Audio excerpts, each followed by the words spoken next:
आपको रामनवमी की हार्दिक शुभकामनाएं। भगवान राम आपकी जिंदगी में सुख, शांति और सफलता लाए।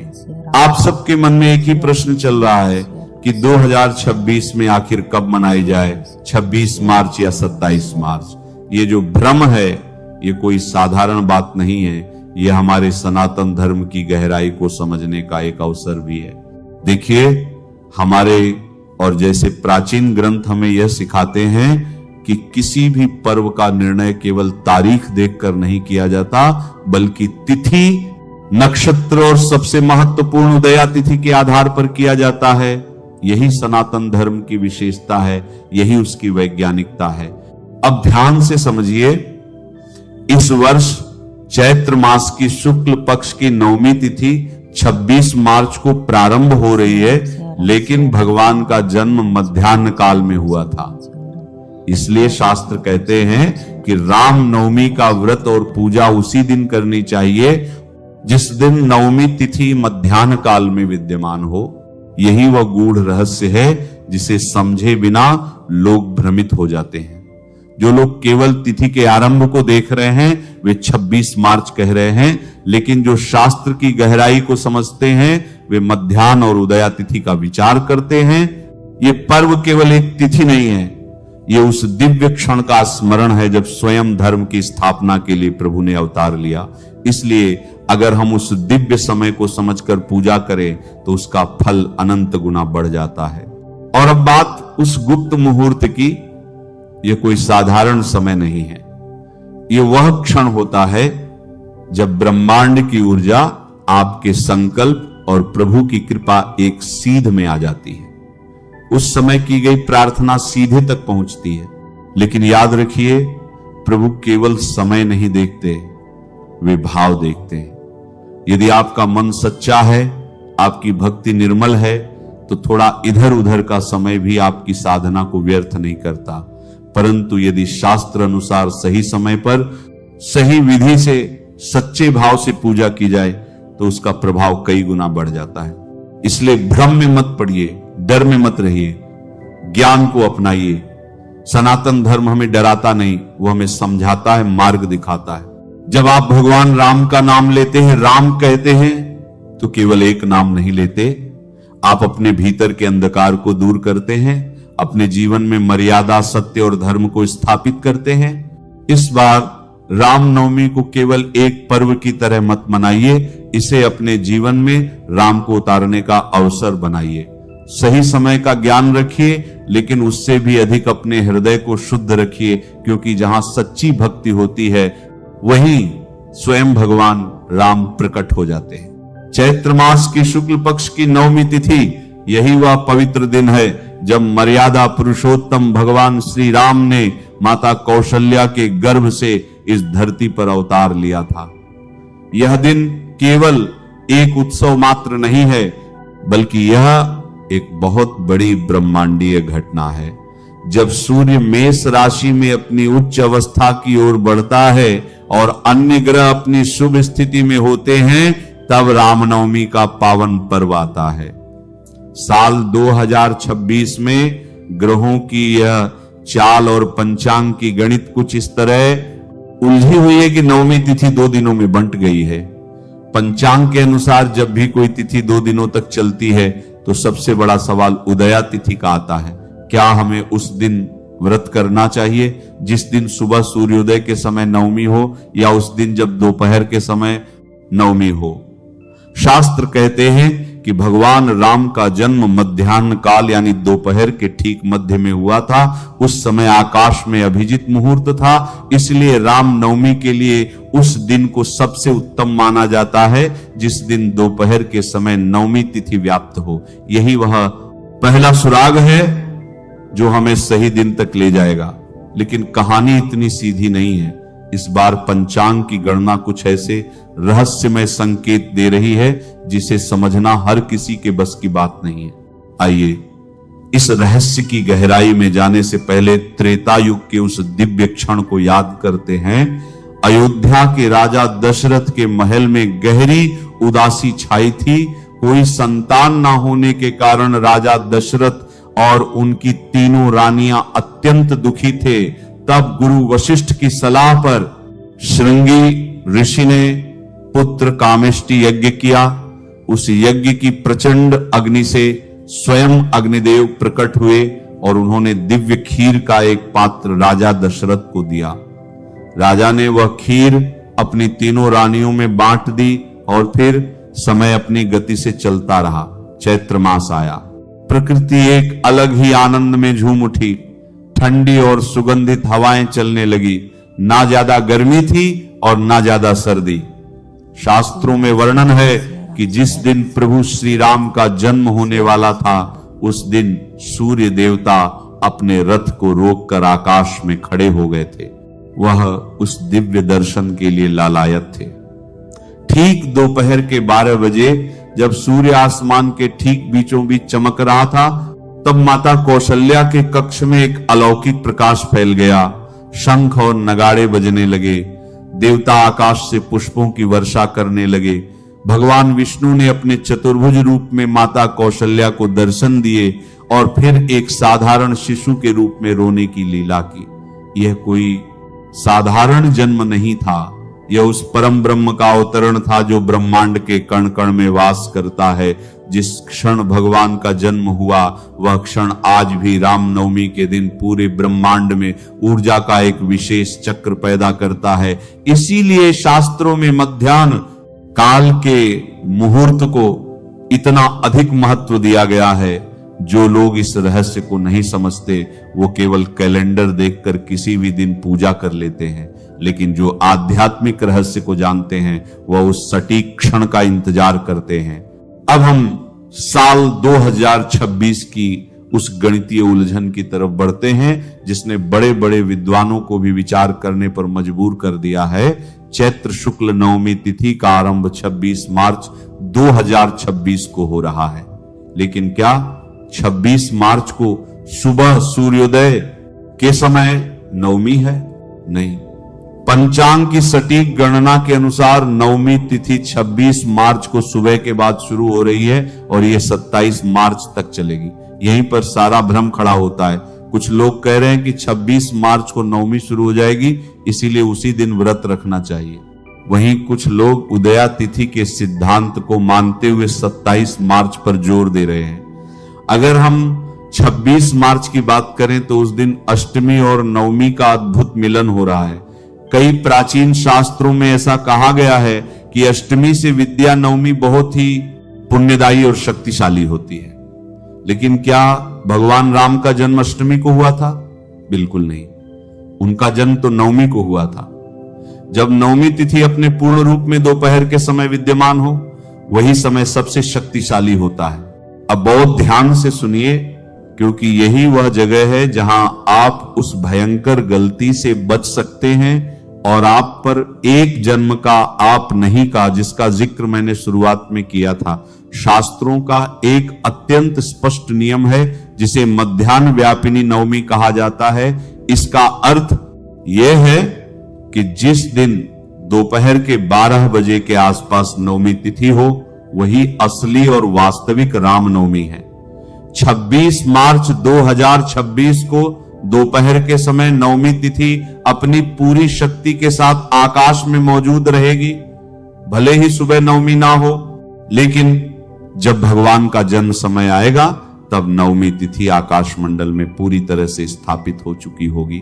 दूसरी तरफ अगर हम 27 मार्च को देखें तो उस दिन सुबह उदया तिथि में नवमी जरूर है, लेकिन जिसका जिक्र मैंने शुरुआत में किया था, शास्त्रों का एक अत्यंत स्पष्ट नियम है जिसे मध्याह्न व्यापिनी नवमी कहा जाता है। इसका अर्थ यह है कि जिस दिन दोपहर के 12 बजे के आसपास नवमी तिथि हो, वही असली और वास्तविक रामनवमी है। 26 मार्च 2026 को दोपहर के समय, क्या वह दोपहर तक टिकेगी? यही सबसे बड़ा पक्ष है। जब हम 27 मार्च की कुंडली और पंचांग का सूक्ष्म विश्लेषण करते हैं तो पता चलता है कि नवमी तिथि सुबह कुछ ही समय तक रहेगी और दोपहर होने से पहले ही समाप्त हो जाएगी। इसका सीधा सा मतलब है कि 27 मार्च को दोपहर के समय दशमी तिथि आ जाएगी। अब आप ही सोचिए क्या दशमी तिथि के दोपहर में राम जन्म का उत्सव मनाना शास्त्रों के अनुकूल होगा? यही वह गुप्त सत्य है जिसे समझने में लोग अक्सर भारी भूल कर देते हैं। उदया तिथि का नियम हर व्रत में लागू नहीं होता है।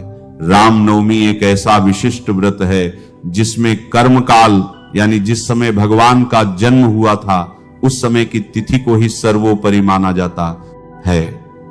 इसीलिए शास्त्रों के कठोर नियमों, निर्णय सिंधु और धर्म सिंधु के प्रामाणिक श्लोकों के अनुसार साल 2026 में रामनवमी का महाव्रत और उत्सव 26 मार्च को ही मनाना पूर्ण रूप से शास्त्र सम्मत और अत्यधिक फलदायी होगा। 27 मार्च को व्रत रखने वाले लोग अज्ञानतावश दशमी तिथि के प्रभाव में आ जाएंगे और नवमी की वह दिव्य ऊर्जा उन्हें कभी प्राप्त नहीं हो सकेगी। अब बात करते हैं उस सबसे रहस्यमय और शक्तिशाली मुहूर्त की जिसका वादा मैंने आपसे शुरुआत में किया था। 26 मार्च 2026 को जब आप व्रत रखेंगे और पूजा की तैयारी करेंगे तो आपको एक विशेष समय का बहुत ध्यान रखना है। यह वो समय है जब ब्रह्मांडी ऊर्जा अपने चरम शिखर पर होगी।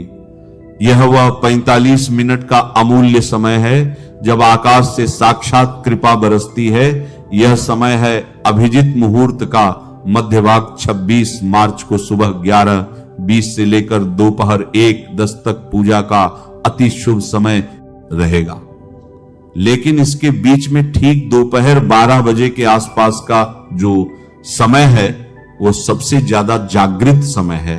11:45 से लेकर दोपहर 12:30 तक ये वो 45 मिनट की चमत्कारी खिड़की है जिसके दौरान आपको अपनी मुख्य पूजा संपन्न करनी है। इस समय आप जो भी मंत्र पढ़ेंगे, जो भी प्रार्थना करेंगे, वह कई 100 गुना होकर आपको वापस मिलेगी। इस समय ध्यान लगाने से मन के सारे अंधकार मिट जाते हैं और भगवान श्री राम की असीम कृपा सीधे प्राप्त होती है। इस विशेष मुहूर्त में पूजा करने की विधि भी बहुत खास और अचूक है। आपको सुबह जल्दी उठकर स्नान करना है।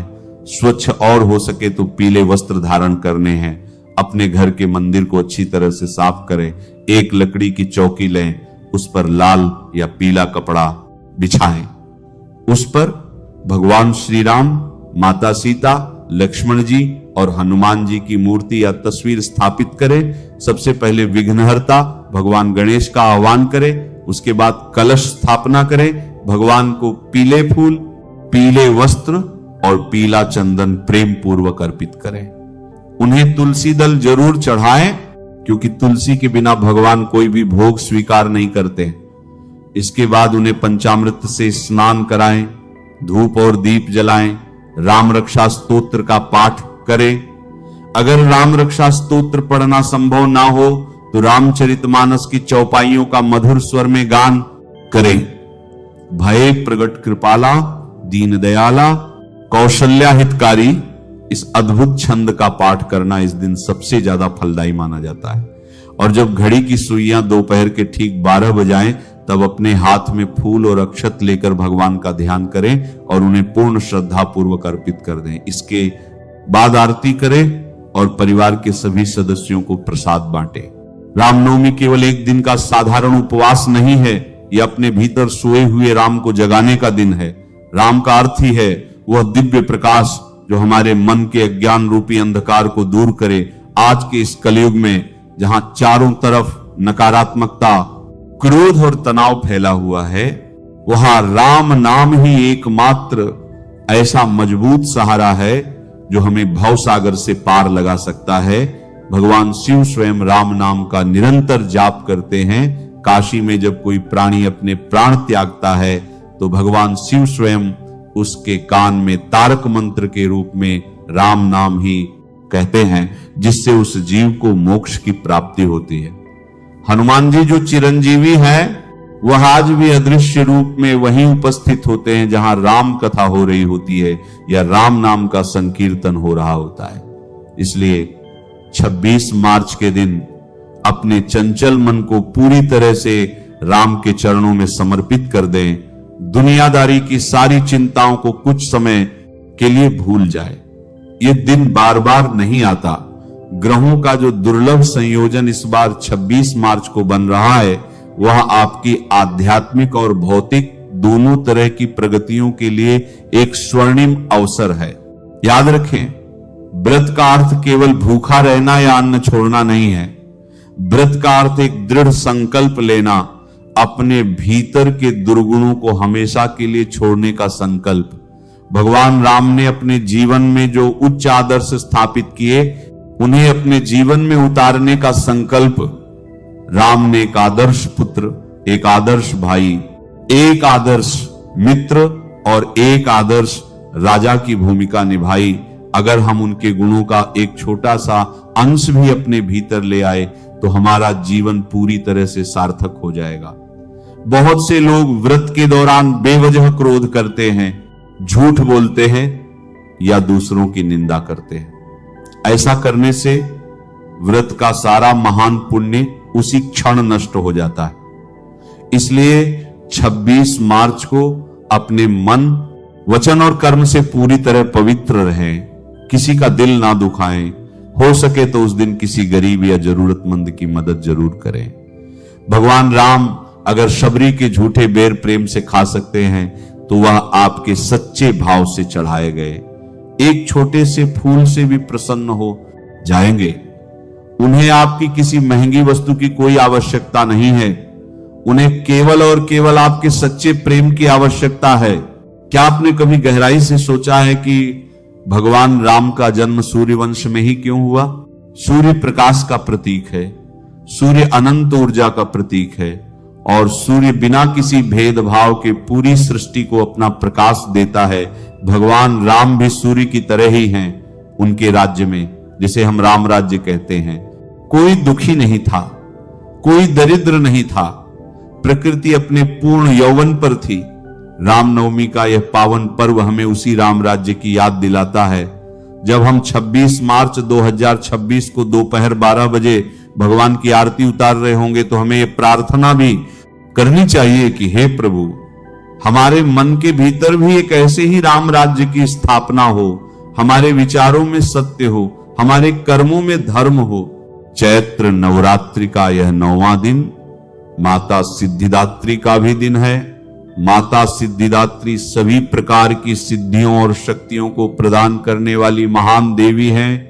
जब हम रामनवमी का व्रत करते हैं तो हमें स्वतः ही माता की असीम कृपा भी प्राप्त हो जाती है। यह शक्ति और भक्ति का एक बहुत ही अद्भुत संगम है जिसे शब्दों में बयां करना कठिन है। जो लोग अभी भी 27 मार्च को लेकर अपनी जद पर अड़े हुए हैं, उन्हें यह गहराई से समझना चाहिए कि ज्योतिष और पंचांग एक बहुत ही गूढ़ विज्ञान है। यह केवल कैलेंडर के पन्ने पलटने और दिन गिनने का काम नहीं है, बल्कि ये सूर्य और चंद्रमा की गति, नक्षत्रों की स्थिति और उनके मानव जीवन पर पड़ने वाले प्रभाव का अत्यंत सूक्ष्म अध्ययन है। हमारे महान ऋषियों ने जो नियम बनाए हैं वे प्रकृति के नियमों के बिल्कुल अनुकूल हैं। मध्याह्न काल में जब सूर्य अपने पूरे तेज के साथ चमकता है तब वातावरण में तमस और रजस का प्रभाव सबसे कम होता है और सत्व गुण की प्रधानता सबसे अधिक होती है। यही वो समय है जब परमात्मा के साथ जुड़ना सबसे आसान होता है। इसलिए 26 मार्च की उस पवित्र दोपहर को किसी भी कीमत पर व्यर्थ ना जाने दे। अगर आप किसी कारणवश पूरा दिन व्रत नहीं रख सकते हैं तो कम से कम उस विशेष 45 मिनट के मुहूर्त में भगवान का स्मरण जरूर करें। एक घी का दीपक प्रज्वलित करें और सच्चे मन से झरामाय नमः का जाप करें। आपका यह छोटा सा प्रयास भी आपके जीवन में एक बहुत बड़ा बदलाव ला सकता है। रामनवमी का यह महासंयोग आपके और आपके परिवार के जीवन में सुख, शांति और समृद्धि लेकर आए। भगवान श्री राम की कृपा दृष्टि आप पर सदैव बनी रहे। नमः शिवाय। श्री महालक्ष्मी नमः। नमो भगवते वासुदेवाय। जय मां सरस्वती। जय श्री कृष्ण। राधे राधे। राधे राधे। प्रेमानंद जी ने बहुत अच्छी बातें बताई है श्री राम नवमी के बारे में। उम्मीद है कि आपको पसंद आया होगा वीडियो। इस वीडियो को लाइक कर दीजिएगा, चैनल को सब्सक्राइब करके शेयर कर दीजिएगा। फिर से मिलते हैं एक नए वीडियो में, तब तक के लिए अपना ध्यान रखिएगा। राधे राधे, जय सीताराम।